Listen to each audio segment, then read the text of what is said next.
What is up, everybody? Welcome back to another video. And in this video, we're going to be doing our most likely final free agency prospect list. I know it's sad. It's kind of sad, free agency is definitely slowing down. So Lions may make some more moves, but at this point, I'm just going to be doing the final free agency probably list. And you guys can let me know in the comments below free agency you would put this. You probably have added some before. I do appreciate you. If I haven't got back to that, I'm sorry. But I've been, trying to just punch these videos out for you guys. And so we're going to be looking at those top 5.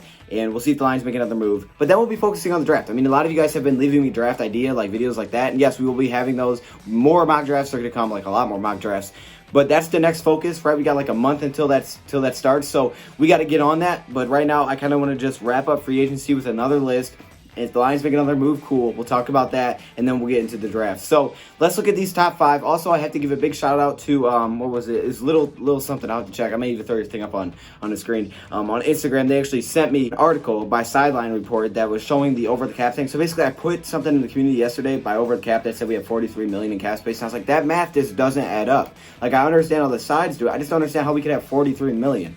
No matter what we need to keep some for, 43 just don't sound right. And then I was sent an article that said that over the cap had us listed at $43 million in cap space, but they were not including Desmond Trufant, Danny Shelton, the trade for Duran Harmon, and all that stuff. So I was like, oh, okay, well, that makes sense then. So that money is not accounted for. So a lot of it's Desmond Trufant. So, okay, that makes more sense. So, yes, we don't have $43 million in cap space. We have more around 30, a little bit less possibly to look at. So here are some free agents that the Lions could potentially be looking at. They want to make somewhat of a splash to end free agency. I mean, there's not a lot of splash guys. I did keep a couple of guys off here, obviously. That way you guys can ask them. I know Brashad Perryman is a very popular one. Did not put him on here. Thought he would cost too much, and, for a wide receiver, I didn't want to go that route. But I can understand if you put him on here.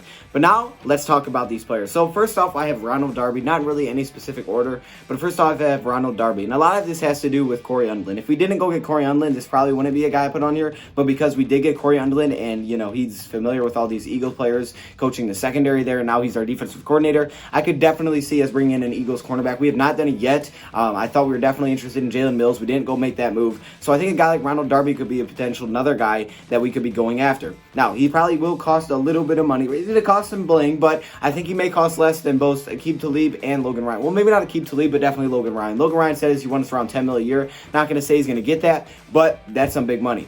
I don't want to spend that much for a cornerback right now, and I don't think the Lions do either. So Ronald Darby could be a different option. Now, he is a little bit younger. The problem with Ronald Darby is injuries, and that's why he'll probably be cheaper. In 2017, he only played in 8 games. 2018, he only played in 9 games. 2019, he only played in 11 games. So injuries consistently, playing about half the season. We've seen that with a few players, but they've only played like half the season. I know the Lions are trying to stay away from that after last season, just injuries on top of injuries. But if the Lions want to add a guy that Corey Undlin was familiar with, probably can get the best out of him. And not only that, you're adding a guy that can help out this cornerback group after losing Darius Slay. This is a guy that potentially could start at number 2 or number 1 if, a guy like Amani Oruwariye isn't ready to take that role over. And if you don't want to draft Okudah at number 3. If you don't want to take Okudah at 3, which I don't know if they do or not, this could be another option to kind of solidify that cornerback group and then kind of forget about it. Because then you got Trufant, you'd have Darby, you'd have Coleman, you have Amani. You really don't need to go get another cornerback in the first round at that point. You can kind of maybe get a depth one, but you can kind of just focus on other stuff and other playmakers. So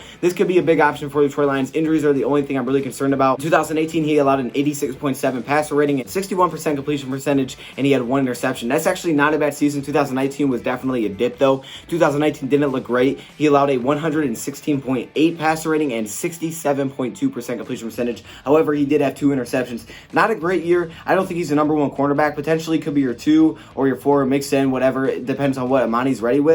Maybe he'll have a better season. I mean, not everything's the same. If we get way better pass rush, then yes, these guys will probably look a lot better. So I would definitely say that his deal won't cost much because of the injuries and the inconsistency in play.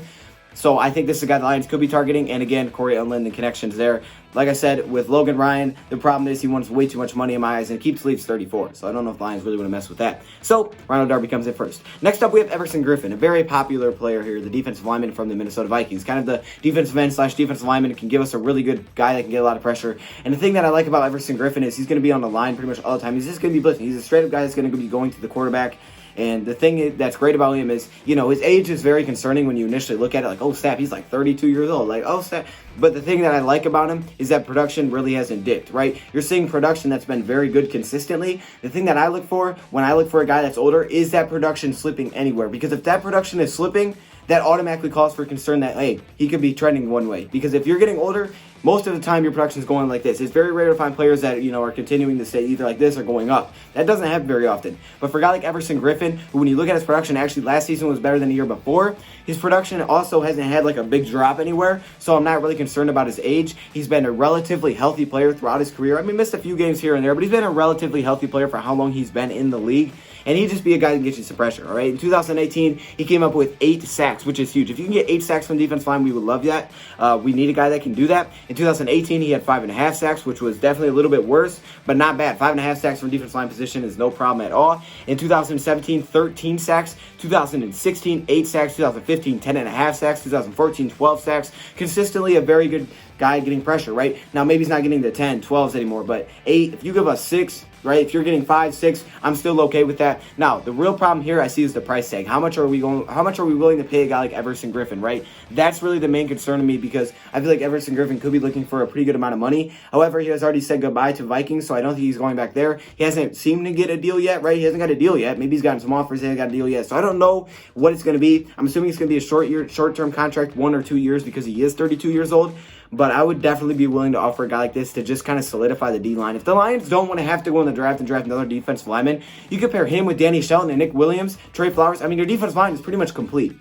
You don't really have to add anybody there. You could go after just edge rushers, linebackers, corners, running backs, linemen, whatever you want to do, but not defensive linemen. You kind of just finish that all off if you had a guy like Everson Griffin. Who else would finish that off? Potentially a guy like Shelby Harris. Shelby Harris from the Denver Broncos. Anyways, he's a defensive lineman that, again, would pair with Danny Shelton and Nick Williams, and I think he would be really good with this Detroit Lions defense. Now, again, last season was his best season. He's only 28 years old, so he could be looking for a little bit more money, and I wouldn't blame him. However, he hasn't got that deal done yet, so we'll have to wait and see. But last season was by far his best season, coming up with 6 sacks like Nick Williams. Thing is, he's actually played a little bit more before, so it's not like it was just 1 year out of completely doing nothing. No offense to Nick Williams. I'm just saying it's not like a huge outlier, but it was definitely his best season, right? He had 6 sacks. He came up with over 40 combined total tackles. He had a 76.8 Pro Football Focus grade. Overall, last season was very good for him. And yeah, like I said, he's only 28 years old. The price, again, is a question mark here. I think it would probably cost more to get him than Everson Griffin. But again, you're solidifying the defensive line, kind of opening up into the draft where you don't even have to go with a defensive lineman at all if you don't want to. So those are 2 solid options. Now we're going to be talking about offensive linemen. Now, Greg Van Roten is a guy I've had my eye on for a while. However, he was signed by the Jets. I believe it was the Jets. So now I'm looking at Josh Klein, who was released, and his contract was terminated by the Minnesota Vikings. So that's just a mean way to say that. Anyways, he's not with the Vikings anymore. And here's a potential for us to go get a divisional player in Josh Klein. Now, I don't think he's the best guard available by any means. I don't think he's the best guard, but I do think he can add some competition there and go into the mix for potentially having a rotational guard spot. We did it last year. I mean, Dahl played more of the snaps. There still was a rotation going on there, and even though that doesn't seem like the best thing, if you have 2 solid players, it's okay because, they're not ever getting, you're not really getting tired as often. So it's fine. I don't think Josh Klein would have a huge asking price after, just getting released. I don't think his asking price would be huge. And he came off a 61.1 Pro Football Focus grade and 737 snaps. He had 3 penalties and he allowed 2 sacks. So again, not bad. Drafted back 2013, a lot of 2013 drafted players. Not bad. I think he'd be a solid guard. Maybe he starts next season at right guard. I'm not sure. But he would be a guy that you could throw in, add some competition to the mix, and I think that'd be a solid option. Now, let's finish this thing off with our final player I have, and that is Marcus Golden, the edge rusher out of the Giants. Now, I was going to talk about Marcus Golden a while ago, about pass rushers we go after. I did not. However, I'm going to be talking about him today. This is probably going to be the most expensive player on here. He said he's patient because he's looking for a deal. This will be the most expensive. I don't know if the Lions would want to go spend this money, but they potentially could. And Marcus Golden is definitely a pass rusher. You're talking about a guy that wants to get pressure and doesn't drop back in coverage. That's Marcus Golden. He only dropped back. He was only targeted like twice in the past last season. Over like the last 2 seasons, he only targeted like 3 times. But he gets you pressure, okay? The thing is, he was with Arizona, and he was like kind of forgotten about, right? He wasn't getting much pressure. It was like, oh, snap, this guy is definitely kind of like just not playing well. His career is not going the right direction. Then he signed a deal with the Giants, kind of on a prove-it deal, and he proved it. He came up with 10 sacks. 10 sacks with the Giants, right? The Giants aren't a great defense. He came up with 10 sacks with the Giants and 72 total tackles. Now, he was only graded a 60.3 Pro Football Focus grade, but really that pressure is something that I think the Lions could definitely use. 10 sacks, that's very, very good. And, it's not like the only time he ever did that because in his rookie season, he did have like 12.5. So, maybe there's definitely a dip there to be concerned about, but I would say if you're looking for a pass rusher and an edge rusher, a guy that's pretty young, drafted in 2015, Marcus Golden could be your option. However, he's probably going to cost the most out of all of these players, in my opinion. So those are the 5 free agents, the top free agents that we could be looking at in my eyes. I think there's definitely other players that you could put on here, so let me know who you would put on this list as well. Also, I would like to say, Sports Illustrated said that the Lions won free agency, so let me just clap it up once again. Let everybody clap at home, all right? This is for everybody to cheer about. If we won free agency, that's always a good thing. You know, we got one trophy, right? Let's go. Let's go. Clap it. Hey. Well, I'll take it. You know what I'm saying? Anyways, let's just move on. Thank you, Prop, for watching. Shout out to that article. So, yes, we do not have 43 million cap space. That is not right. But we do have a little bit of million cap space. A little bit of million. Anyways, thank you, Prop, for watching, and I'm out.